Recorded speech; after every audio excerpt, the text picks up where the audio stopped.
Everyone,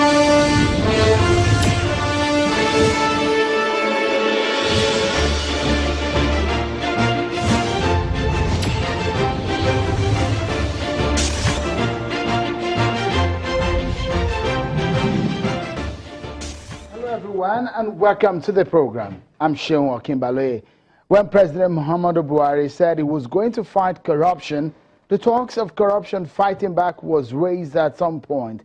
And in the past week, that narrative was prominent when the Senate did not pass Mr. Ibrahim Magu at the screening for the job of the chairman of the Economic and Financial Crimes Commission.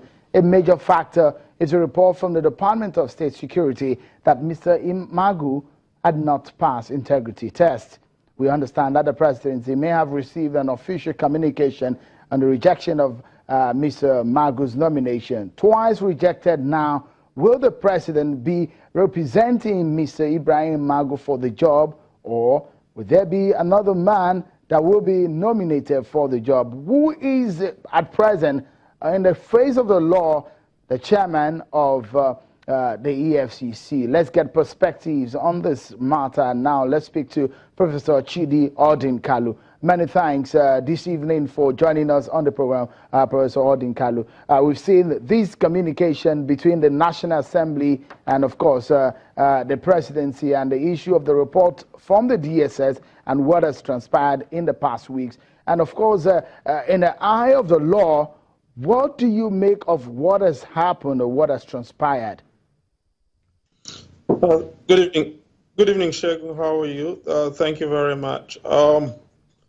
I don't know what you mean by in the eye of the law. I see that in your chapeau you talked about corruption fighting back. I'm one person who is not persuaded about the use of the language of corruption fighting back. I do think that when people are accused of corruption, whatever may be the circumstances, the law is very clear. They're entitled to, under our Constitution, to due process.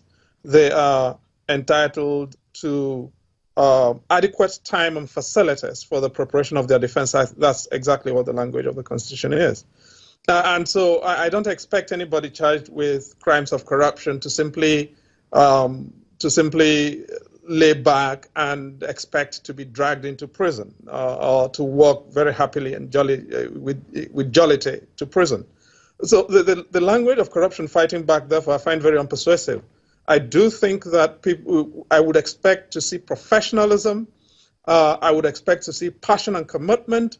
I would expect to see very high standards of planning, strategic planning, process planning in people who are fighting corruption. And in this particular case, I've got to say that that's not been the case.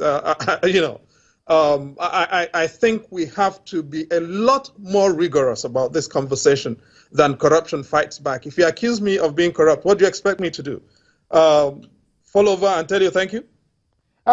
Professor Odinkalu, when we wonder, in the first instance, the DSS says that gave a report on Mr. Magu, which, of course, the Senate went back to the presidency to say, look, based on that report, he couldn't appear. But this time around, the second time, the report of the DSS indicting Mr. Magu. And when we wonder, what could have gone wrong, what do you make of that conversation between the presidency and the DSS with the National Assembly? Now, this is precisely what I mean by competent performance and professionalism.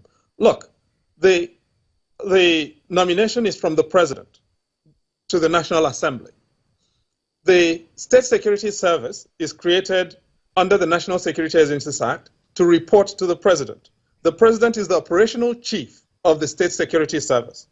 If the president is making a nomination to the National Assembly and needs to verify for purposes of integrity of the person, to conduct an integrity check on the person that he is nominating, is it not proper that when the State Security Service does that, which, by the way, under instrument number 1 of 23rd May 1999, got the powers to do, if the SSS were to do that, is it not the channel that it should route it back to the president, probably through the chief of staff to the president.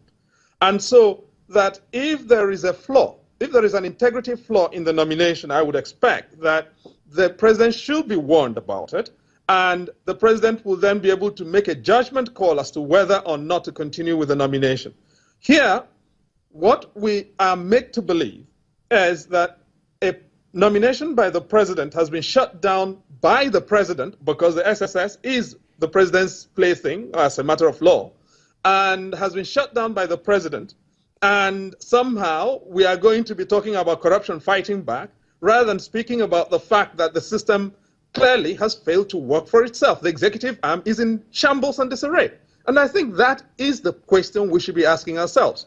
How is it possible in a presidential system of government that the presidency cannot get its act together for a nomination that is central to the platform on which the president ran? One of the debates here, Professor Odinkalu, is the fact that as soon as Mr. Magu walked out of the Senate chambers and it was rejected by the senators, it ceased to be the chairman of the EFCC, and the statement by the Senate president said that he did say that there should be another person presented by the presidency to act in that capacity. What does the law provide? Is it true now that Mr. Magu is no longer the EFCC acting chairman, or what exactly is the status of that office? I'm not the legal advisor to the president, nor am I a legal advisor to anybody on this matter. I'm just a poor Nigerian citizen baffled at the stark incompetence of a system that is supposed to and can do much better than this. That really, honestly, is the issue. Now, and look, a lot of Nigerians read law rather silly. Now, I'm not bothered about the law and legalities here as much as we've got to understand that the presidential system of government, the system of checks and balances, is also a system that of interdepartmental and interpolitical coexistence. Okay? President Buhari is not a military ruler anymore. That's history. And in this kind of system,